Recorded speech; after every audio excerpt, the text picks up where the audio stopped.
Okay, cool.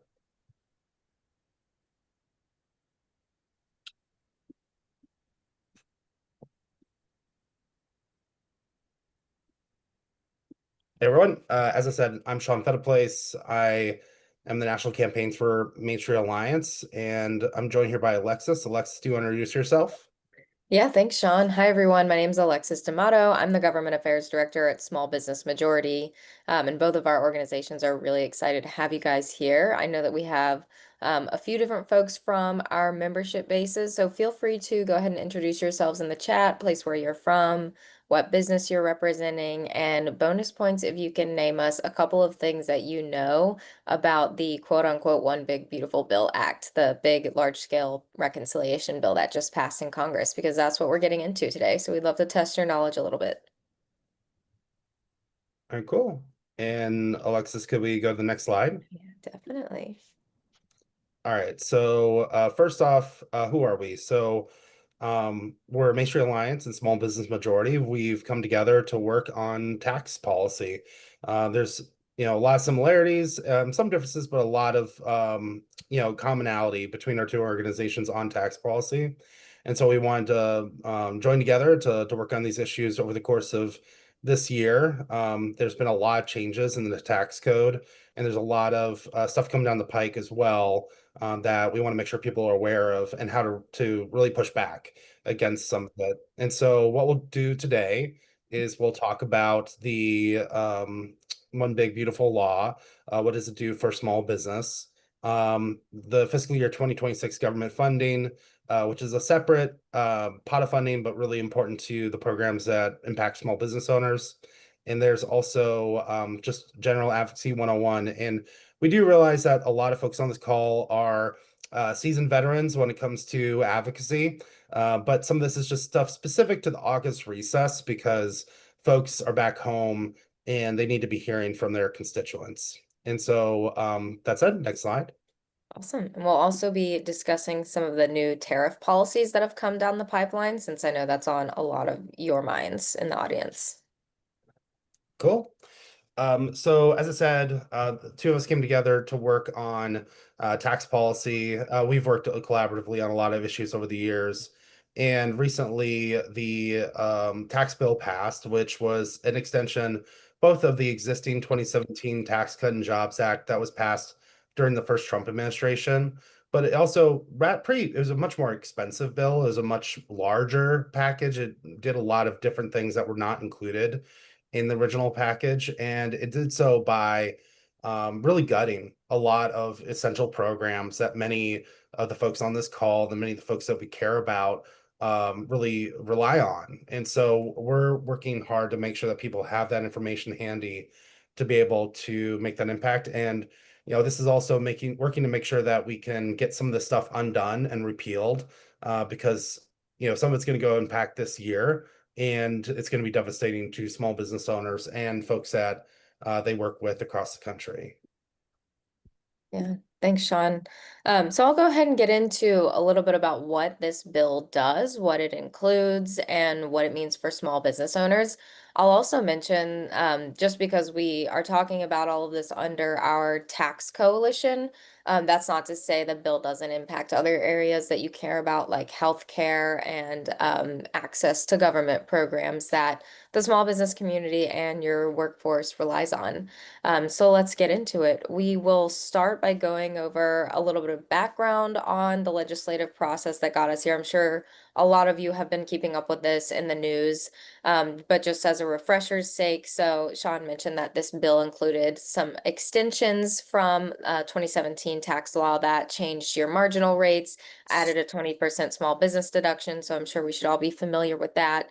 However, this was and is known as President Trump's second term, his biggest legislative priority through the tax bill. And we're even keeping our eyes out on the horizon for another reconciliation push later this Congress, could be this year, could be next year, TBD. But in this reconciliation process, so reconciliation is essentially a one-party exercise, and it's primarily utilized when there's a trifecta. So we have President Trump in the White House, we have Republicans in the House and the Senate, and that gives them the power to move giant pieces of legislation forward just with the power of their own chambers without any help from Democrats. And so throughout this exercise, we've seen a lot of Republican priorities landing in this bill, as, you know, same can be said for American Rescue Plan Act when Democrats were in charge, or the Inflation Reduction Act as well.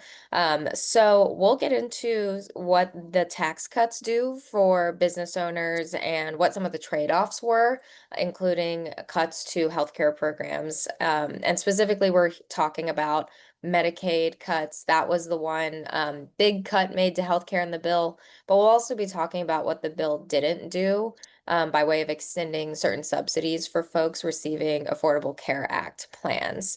So if you guys resonate with anything that we're talking about today, we would absolutely love to work with you to understand how this impacts you. And we would also love to work with you to become advocates in the future to talk about the importance of these programs.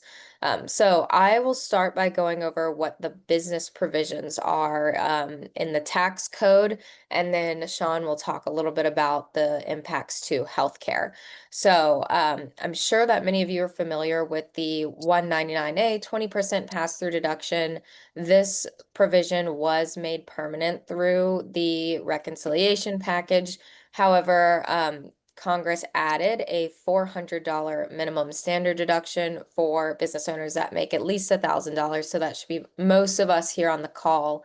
And I want to talk about that 400 standard minimum deduction because our coalition was advocating that Congress do something like that by providing a flat rate deduction for business owners that may not have higher incomes that have traditionally benefited from the 20% deduction. Since it is progressive, the more you have in revenue, obviously, the more that you can take off. But we found that a lot of the smaller or micro businesses, the mom and pops or solopreneurs out there, weren't able to really get a good tax break from this deduction. So we'll talk a little bit about what we're doing about that, but we'd love to hear your thoughts on this provision.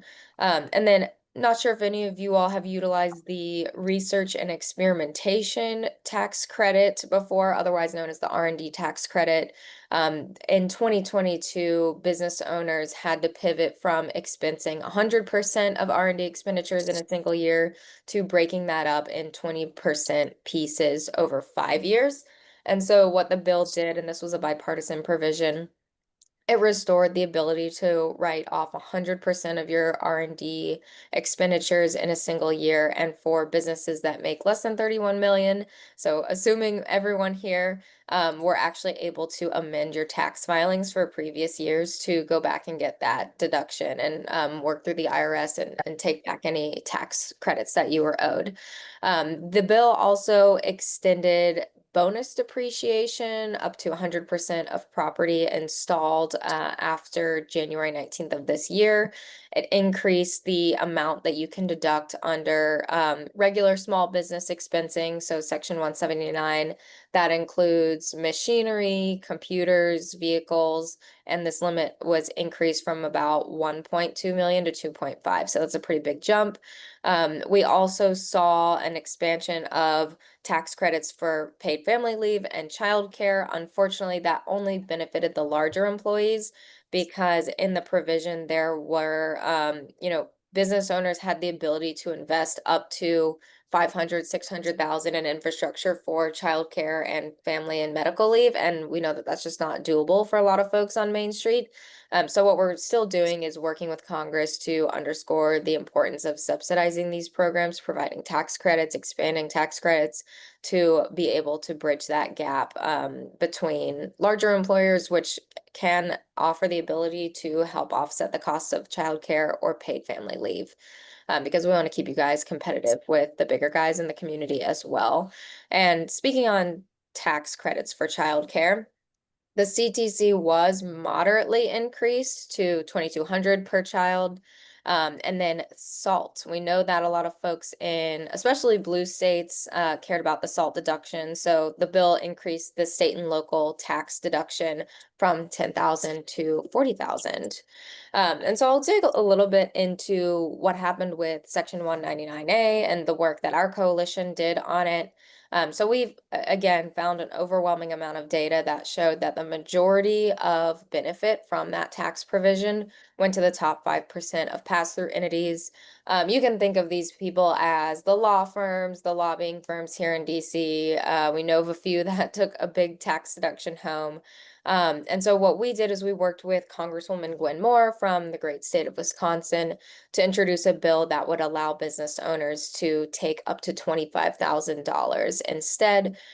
Compared to current law, we put a little comparison here on this slide, but a business owner that took home, an average of 40,000 in uh, gross income would have been eligible for up to 5,600 in savings, and that was quadrupled what they would have gotten under the 20% deduction, since that's nearly a over 50% deduction in your business if you were taking home just 40,000.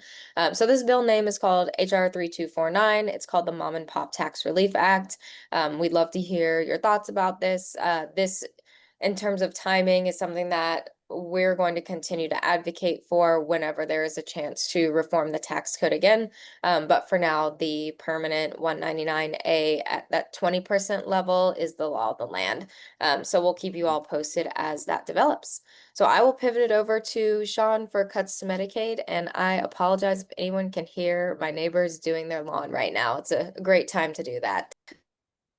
I was gonna say we can't hear it, so you're at least I can't. So we're good. So here's some really bad news in terms of the impact of the law. So the One Big Beautiful Bill, and by the way, we're only calling it that because that's the technical name, not because we really love the thing, included more than $1 trillion in cuts to Medicaid while failing to extend the enhanced tax credits that were in the marketplace. So over since both the American Rescue Plan and the Inflation Reduction Act passed, healthcare subsidies were increased. Obviously, healthcare continues to be an expensive thing, continues to be a real barrier for a lot of folks. However, it did make it better than it otherwise would have been. And for some folks who are lower income, did bring down the costs quite considerably. And so, small business owners in the workforce stand to be impacted by this because 20% of owners or their children are covered by Medicaid. 1/3 are enrolled. Over a third of people enrolled in Medicaid nationwide are connected to small businesses in some way. Over half the ACA marketplace enrollees are either small business owners, self-employed, or small business employees. And that's because if you're an employer with over 50 staff, you're actually required to provide insurance under the Affordable Care Act. And so it's mostly smaller operators that are most impacted by this. And in 2022, 4.4 million small business owners were enrolled in the marketplace. The Really, when it comes down to healthcare, Medicaid cuts, for the most part, are going to be felt over the course of the next several years.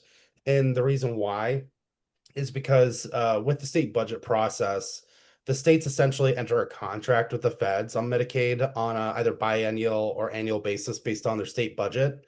And so some of those changes may not come for a little bit in those states. However, the first big shoe to drop is really the Affordable Care Act enhanced subsidies, which people right now, I don't know if any of you have gotten a letter from your insurance provider yet, letting you know that they've asked to increase rates. Please share that in the chat because I am hearing about that from quite a few people. Projections are right now that the actual cost for insurance in the marketplace, in terms of what the overall cost is going to go up by 20% this year. But that's in addition to the subsidies going down. So the baseline cost is going up and the cost sharing is going down at the same time. So it's going to make it much worse than it otherwise would have been. Uh, next slide. Okay. So as we said, cost sharing, Medicaid expansion enrollees will be now required to have a per service doctor visit. Provider taxes, that's a pretty wonky thing, but it impacts how much money Medicaid has in each state. It's a Zoom All call. right, somebody's, These are all for Bob here. I'm gonna mute everyone. Okay. Okay, sorry about that. So eligibility determinations as well. Essentially, there's been this debate around work requirements, and it's a debate that is largely false. There's this idea that some folks who supported the big, beautiful bill, really pushed, which was that there's a bunch of people sitting at home, playing video games, vegging out, and on healthcare. First off, healthcare is not money. Like you still need money to be able to live, but also it's not true. If you look at the percentage of people who work, who are in school, who are taking care of a loved one, people who are disabled, it is a very small amount of people who are on Medicaid who are not working. Furthermore, there's been experiments done at the state level. There's been experiments done in Georgia and Arkansas and other states where huge amounts of people lost eligibility because of paperwork issues. Now, you might say to yourself, oh, well, I mean, filling out paperwork a couple times a year shouldn't be a big issue. However, if any of you have ever had to call a call center and been on hold for an hour, that's a problem. Also, you have a lot of folks who are in very poor health who are in these programs, and asking them to be able to fill out complicated paperwork and to get verification over and over again. It really is designed like these workforce requirements are really designed to try to drop people from coverage. And it really isn't meant to do the thing that they say it's going to do, because it's already the fact that most people who are on Medicaid are working. And so it really, really is important to underscore that. And it's a very, frankly, misleading lie that this is going to resolve sort of Medicaid issues. It's just to make it so that fewer people are eligible in the first place. Furthermore, enhanced tax credits, the costs are going to go up astronomically. The average for like everyone over the whole country is about $1,500 a year is how much the premiums are going to go up by. But because of technical reasons, there's certain parts of this country where health insurance in the marketplace is much more affordable. And so there's actually rural areas in the country where premiums could go up by several $1,000s per year. You're looking at potentially between $3,000 and $5,000 per year. Clearly, that's not going to be affordable. So a huge amount of people are going to drop coverage, and it's going to impact not just Affordable Care Act marketplace plans, but if people generally in the insurance market are older and sicker, because that's who will keep coverage because they really feel like they need it, and the people who are younger and healthier leave the marketplace, then that's going to raise rates for everyone. Um, so yeah, there's the enhanced tax credits. They're shortening the open enrollment period. And then they're also just making it more difficult to be eligible in the first place. Yeah, and really quick, Sean, I'll jump in and because I know that we're going to share some data on what will happen if these credits are not extended, and just to give folks some background. So, the extension for the tax credit was made in 2021, I believe, during the American Rescue Plan Act. It was expanded again through the Inflation Reduction Act. But not all that we're about to share with you is fully written in stone yet. This was just not included in the reconciliation bill, which a lot of advocates had hoped to see it as a good vehicle. Based on my conversations that I've had on Capitol Hill, we've heard from Republican offices that they just didn't want to give Democrats a win in the reconciliation bill by extending these credits. But we do know that a lot of folks, especially Republicans back home in their districts, are feeling the pressure to do something about this. So it's up to us to hold them accountable to staying true to their word. The one change that I will flag based on what we may see happen in Congress is we may see these subsidies extended, but we will not see them extended at the current level of cost coverage that we have in the law. So I just wanted to make that clear, and then we really do need as much support from you all by sharing with us how much your premiums will go up. As Sean mentioned, it's super important to share any letters that you get from your insurers. We will make sure to keep it confidential unless you say otherwise. But this is really going to be an important tool in our advocacy efforts. So, Sean, I'll go ahead and let you talk about how those rates might change. Sounds good. Thanks, Alexis. Mhm. On Medicaid, already sort of spoke to that, but it is going to make it more difficult for people to be eligible and for folks to remain eligible. Furthermore, the Affordable Care Act premium tax credits, um, as Alexis said, I mean, we're going to work really hard to try to undo the damage of this law. I do think that many elected officials are starting to fully understand the gravity of what these cuts are going to mean for their constituents. And if there's one thing that elected officials care about, it's self-preservation. So I think that really making sure that we elevate this as a topic as you talk with your elected officials, making sure to talk about it and come with the numbers. We'll send some resources after this call that have the numbers in pretty stark detail about the impact. But that's going to be the push as soon as we have the August recess right now. They're back home until I always mix it up. It's Labor Day, right? That's in early September. Yeah. Yeah. They're back home until Labor Day and then they come back. And that's going to be a time to really apply maximum pressure on them. As stated, $1,400 a year for a middle class family, and you're especially impacted if you are lower income. Looking at these numbers, if you're 150% of poverty, you're basically going from paying nothing to paying hundreds of dollars. If you're 200% of poverty, you're looking at an increase of $100 a month.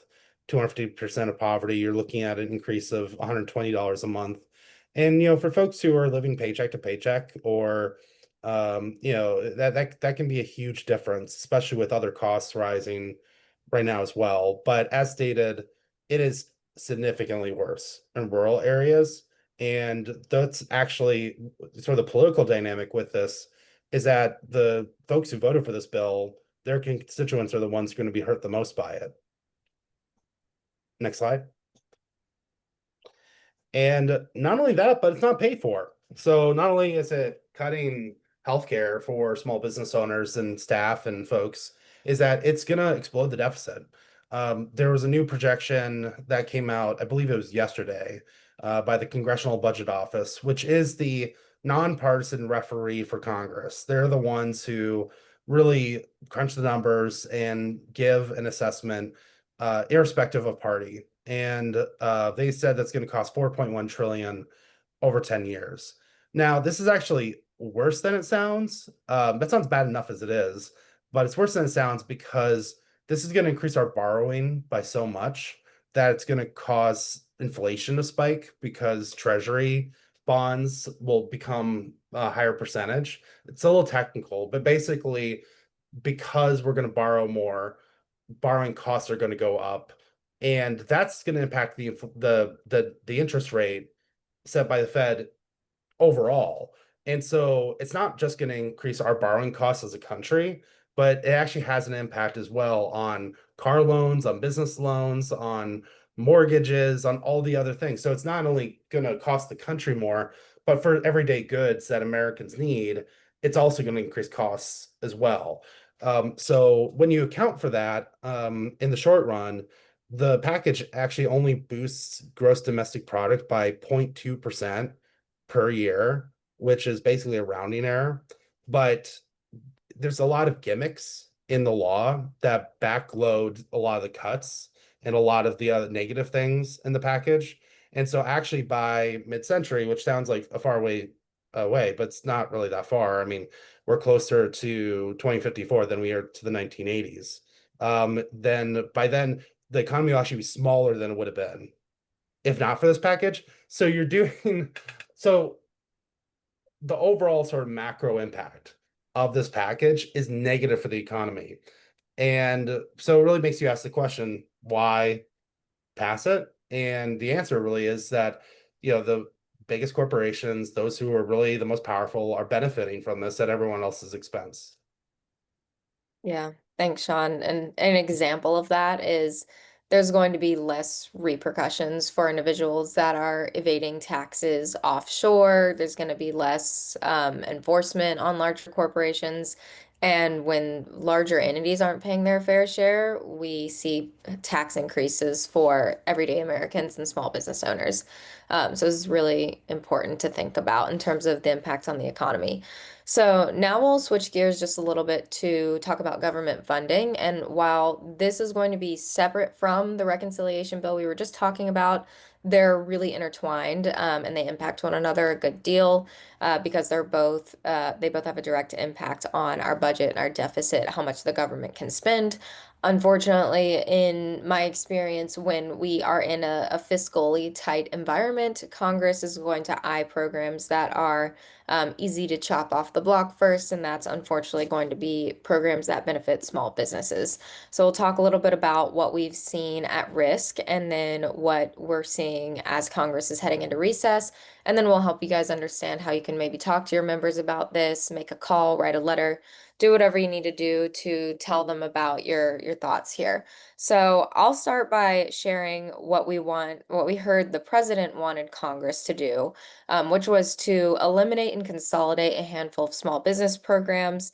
So I know a lot of folks in Small Business Majorities Network have shared with us their impact statements from working with SCORE mentors, small business development centers, and women's business centers. And of course, we have veterans business outreach centers as well. All of these programs are under one account at the Small Business Administration. And the White House sent over a recommendation to Congress to eliminate all of them, merge them all into an SBDC program, which would severely reduce the amount of folks that are available at SBA and its resource partners to service entrepreneurs and folks who are just starting out in their entrepreneurship journey. I will say, as these talks have developed a little bit, we've seen that a lot of advocates for these programs, including trade associations that represent these resource partners, have come out in numbers and are fighting for the continuation of these programs. So I'm feeling a little bit more optimistic about that now, but it's definitely going to be an uphill battle. So appreciate anything that folks can do to share how these programs have maybe impacted you in a positive way. That's really helpful to serve the continuation of entrepreneurship to come. And then we've also seen similar attacks, which should not be shocking to anyone at the Minority Business Development Agency. Day one of the Trump administration, we saw an executive order targeting DEI programs, and the Minority Business Development Agency is, of course, one of the broader agencies that the administration was targeting. We've seen a hemorrhaging of staff. The agency has no staff right now. They were all transferred out of the agency. Resource partners received stop work orders. But thankfully, we have seen on the Senate side, we've seen a commitment to fund the MBDA at 55 million. On the House side, they recommended only 16 million to basically pay for the shutdown of the agency. So TBD on what the final number will be, but it's always encouraging to see the Senate, which is usually the more pragmatic chamber in Congress, to come in and say, no, these programs are still important. It is to be determined at what capacity these programs are going to be able to serve small businesses at. It definitely will not be at 2020 levels, which is where we really saw Small Business Administration grow. We saw MBDA programs grow to reach new communities, and that's something that we all are fighting to continue. Similarly, at the U.S. Department of Agriculture, we were just talking about how rural programs are going to hit folks pretty hard, out in the Midwest, out in the rural areas, and are hitting our farmers. USDA actually has a handful of loan programs. They have home mortgage programs, but they also have business development programs and business loans. We've seen an attack on USDA business loan programs, but again, according to some of the conversations and levels that I've seen in the Senate recommendations to fund these agencies, it's been a bit more optimistic than what you're seeing here on the screen, which is great.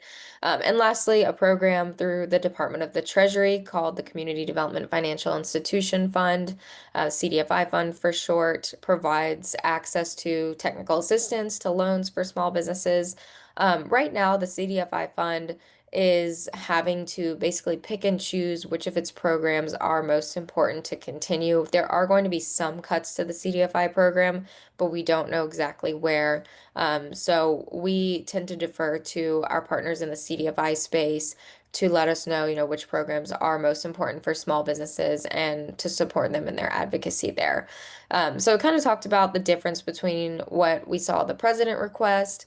Of course, for everything that I've mentioned here, the House levels are always coming in a lot smaller because that is the most, I guess, that's the chamber that wants to really tighten our fiscal belt, right? But things are a bit more pragmatic in the Senate, as I mentioned before. So, what's actually going to happen? So, Congress was supposed to have already gotten a bulk of these bills drafted. And for some of these accounts, we have no idea where these numbers are coming in on. For example, the Senate has not released specific numbers for small business programs, so we're going to keep our eye on that following recess. But they are supposed to pass a budget by the end of the fiscal year, which is at the end of September. And there are very, very few legislative days left in September, which means that we are quickly tracking towards a continuing resolution, or maybe a shutdown, depending on what the chamber decides to do and if Schumer and Trump can collaborate on spending, which is not looking too good. So, I'll kick it back to you, Sean, to talk more about tariffs. Cool. Thanks so much, Alexis. Next slide. So I'm sure, like many of you, it can be hard to follow what the heck is happening on tariffs because it changes by the hour, by the day, by the moment, by the Truth Social, I guess it's called, by the president's Twitter clone. But it's still bad. So Liberation Day happened back in April, and there's a rolling of tariff announcements and deadlines coming up this week. And so what I would recommend is so here, and Alexis smartly put in a QR code, and we'll also send a link after the fact. It has the percentages of what's happening across different countries. One of the bigger deadlines coming up is China. I believe that's the 12th. I want to say that where they're gonna have to come to an agreement. And right now there is an agreement on what's gonna happen at that point. There was some press reports that they were gonna delay another 90 days, but that hasn't been verified. And 30% still very high. But 145%, I mean, either are terrible. But 145% would lead to a lot more empty shelves. 30% is a slow bleed for a lot of folks, but we have members of Main Street Alliance, and I'm sure that SBM does as well, where if this doesn't get resolved soon, in the next several months, people are going to have to make really difficult decisions to close. And if you look at the jobs numbers that came out this last week, which the president unceremoniously fired the head of the Bureau of Labor Statistics, which generally is not a good sign when you're firing the referees, but the numbers there, part of the reason why the 73,000 number, that was pretty weak on its own, but the revisions in the prior 2 months were revised down by 250,000 jobs. Part of the reason why that happened is because you had, normally the way that the BLS calls is they call around and they get, anecdotal data to be able to inform the jobs numbers. And then once they get the actual payroll data, then that's what goes into the revisions. And so part of the reason why, and this is a little bit speculative, but part of the reason why we didn't pick up on those job losses is because the businesses were closed and weren't able to report what had happened. And that is partially due to the tariff situation. So we're just starting to really see the data start to reflect the impact of tariffs, and it's likely to get a lot worse as we go forward unless changes are happening. So in here you have the February date, March, April, May, and then de minimis. There's also going to be changes to the de minimis later in August. And furthermore, there's also been some talk by the president about putting tariffs on pharmaceuticals, which that's likely to move late August or early September. So definitely, go to the White House website does have the actual numbers, and so definitely go to the QR code, send out updates as it goes forward. Definitely encourage folks to speak out. If you're impacted by tariffs, talk and you feel comfortable talking to the press, tell your story, contact your lawmaker on this. Make sure that they know what the consequences of this are and that it is truly not the other country paying, it's all of us, and it's the small business owners who are just trying to get by. And so, next slide. Yeah, thanks, Sean.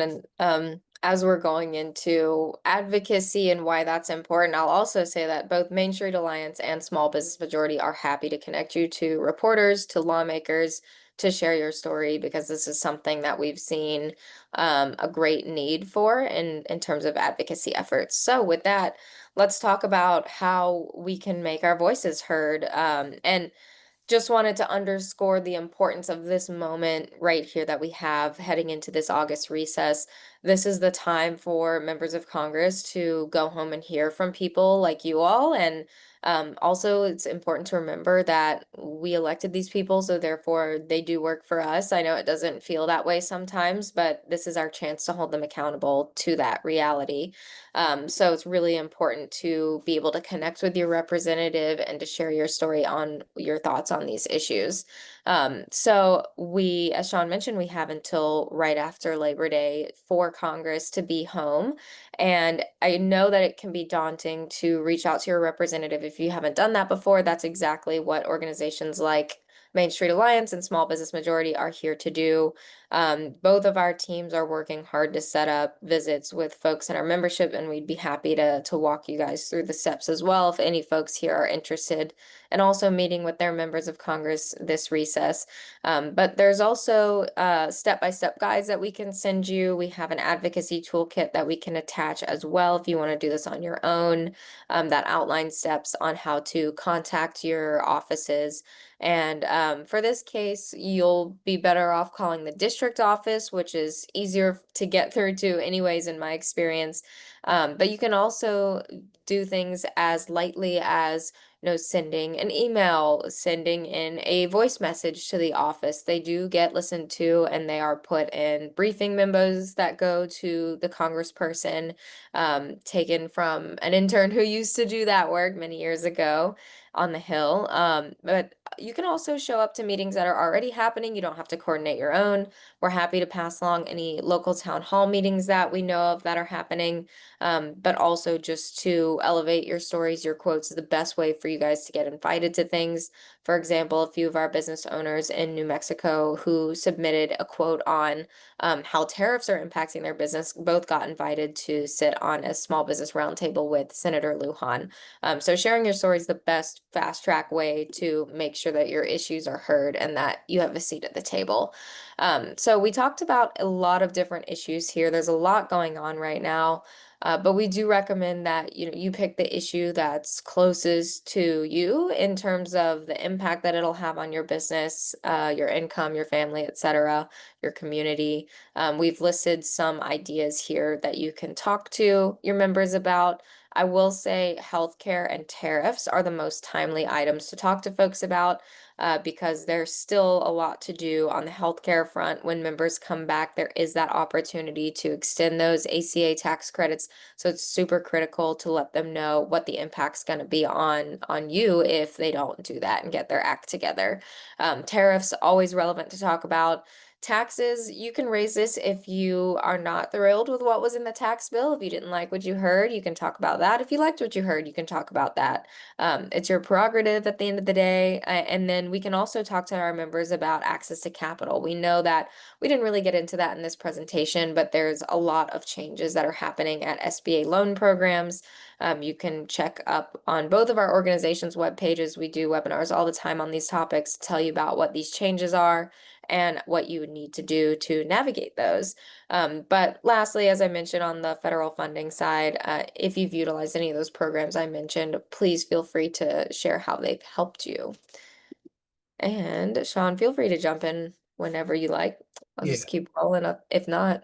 I'll just jump in real quick and say, excited to share that we have some members visiting with Senator Baldwin this Thursday in Green Bay, Wisconsin, in Titletown. Go Packers. Sorry if there's any Illinois people on the call. And we also have been working closely with Congressman Mark Pocan. Representative Amelia Sykes did a tour with earthquaker devices in Akron the other day. And so what I would say is that like Alexis said, these people work for you. It can sometimes be a little bit of a process getting your foot through the door, but you are business owners and you have networks and you have a lot of power, sometimes more power than you realize. And so if you like, definitely keep an eye out for town halls that are happening in the area. Do connect with them directly. But if you are interested in hosting your representative, even if they can't make this August recess work, they have other recesses coming up. And so definitely, reach out to Alexis if you're a small business majority person. If you're a MSA, reach out to me, and I'm happy to work with you to get you the contact information. I just put the toolkit in the chat as well. We'll email that to you as well. That has some template language just to make it easy for you to be able to do that. But that's really business. I think for elected representatives, um, if you have a physical storefront, I mean, it's a great icebreaker with them to have a conversation about these issues. But even if you don't, it is important just to make sure that they know that you want to talk to them and you want to let them know what you think about these important issues that impact your business. Awesome. Yeah, thank you, Sean, for sharing the toolkit. That includes all of the information that I'm speaking about right now. So please feel free to give that a read and it'll walk you through how to be prepared and establish a clear ask for the meeting. But an example of that would be to ask them to please extend the Affordable Care Act subsidies, or you can call it Obamacare subsidies if you need, whatever's easiest for you. And then lastly, if you don't have a visit scheduled, please let us know. We're here to help. We're here to connect you all to your representatives. That is the sole purpose of my job at SBM, and it's part of Sean's job as well at MSA. So please let us know how we can help. We do want to be a resource to you. We know you have a lot going on, and we want to make your jobs as advocates and as business owners easy. So we will share some of these email addresses in follow-up as well, but you've probably have either one of our emails from the calendar invite you received from today. So feel free to screenshot this if you don't have it and shoot us an email whenever we can be of assistance. But we can pause now for any questions folks have, and I'll stop screen sharing.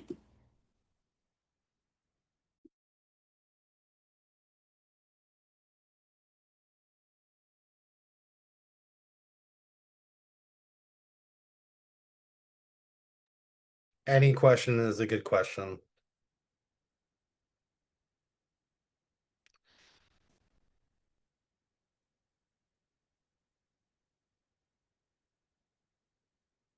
And if Cool. folks don't have questions, you can Oh, always, oh, that's yeah, a I good hear question. something. I live in I'm in California in the Bay Area. And so, all of our reps in this area are, vehemently opposed to all of this stuff. So I kind of feel like I'm preaching to the choir when I reach out to my own representative. I can tell him my own priorities. But is there any effect in reaching out to reps in other districts? Or, I feel a little bit uh helpless in a way because like I already have good advocates, which is great, but what else can I do? What, Yeah. what's the nature of your business? It's a travel agency. Okay. And And I do now, it's interesting.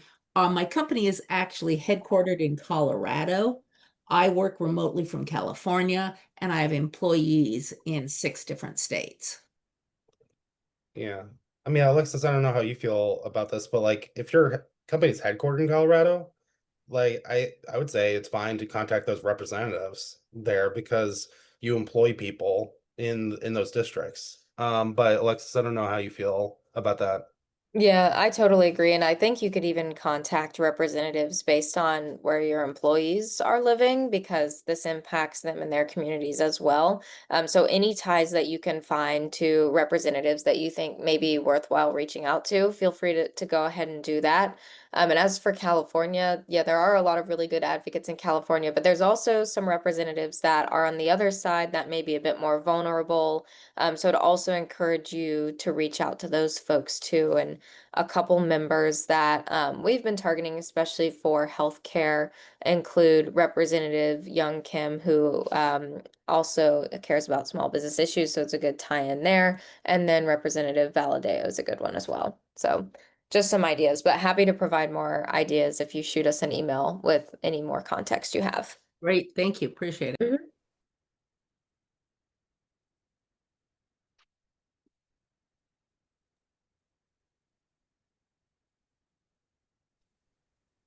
Other folks?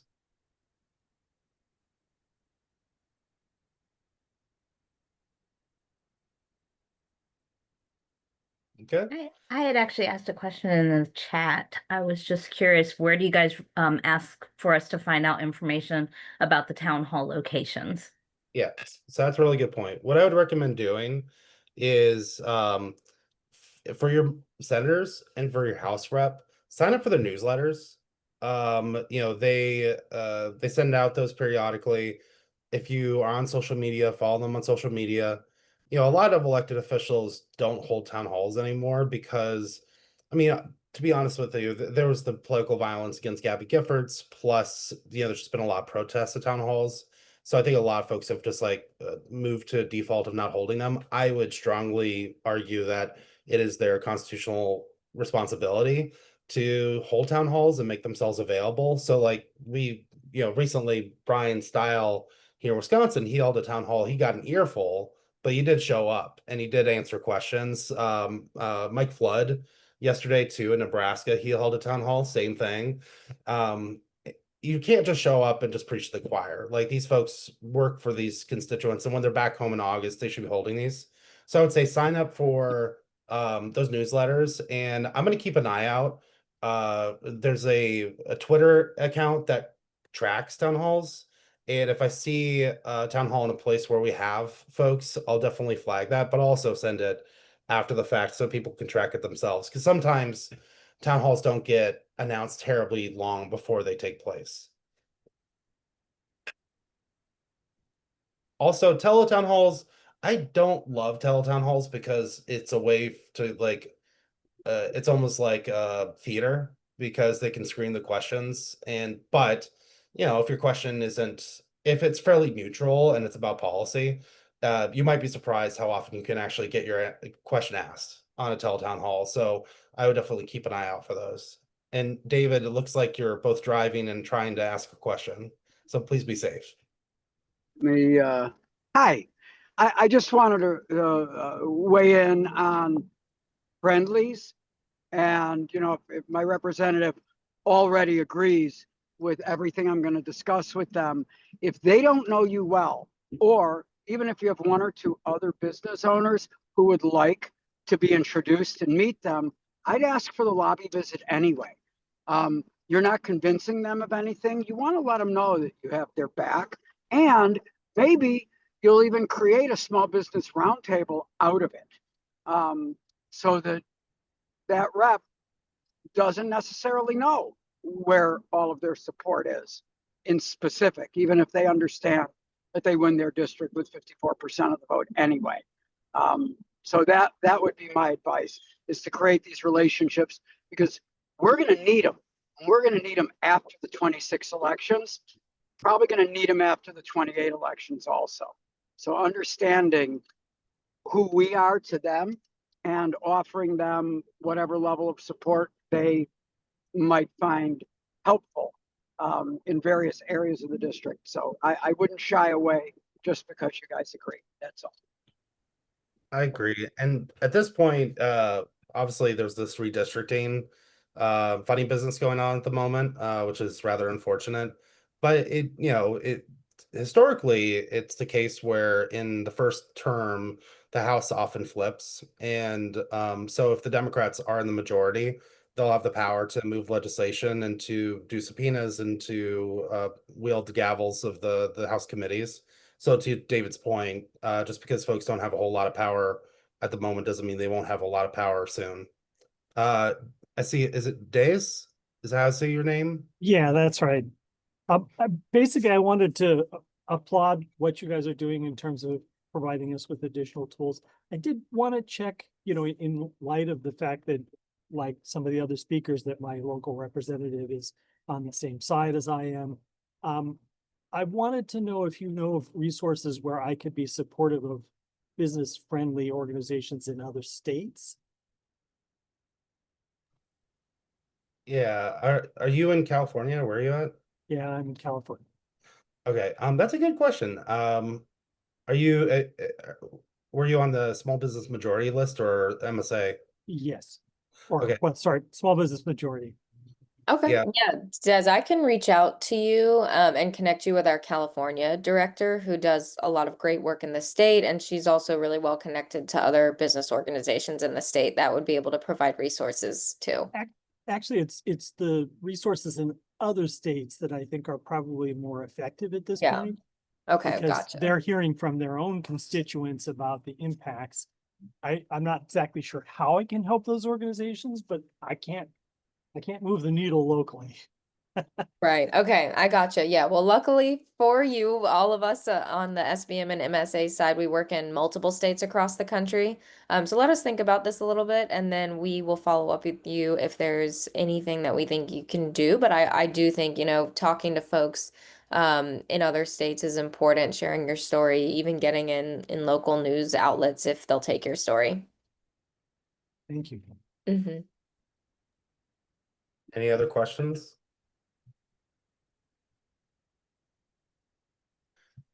Well, cool. Well, just want to say thank you to the SBM team. Thanks to all of you joining. And do make your voice heard. Do show up this August recess. And, as Alexa said, these folks do work for us. And they need to know that both the healthcare cuts, the tariffs, and all these issues are going to be really detrimental to starting, growing, and sustaining small businesses across this country. We have over 20 million new small businesses that have formed since 2020, and they need a leg up. They don't need to have somebody holding them down. And so I think with all of us together, building true power, we're going to be able to make change and be able to make sure that our elected officials are doing what right by Main Street. So thanks for speaking out. We'll be all in touch, and we'll talk to you soon. Thanks so much, everyone. Thank you.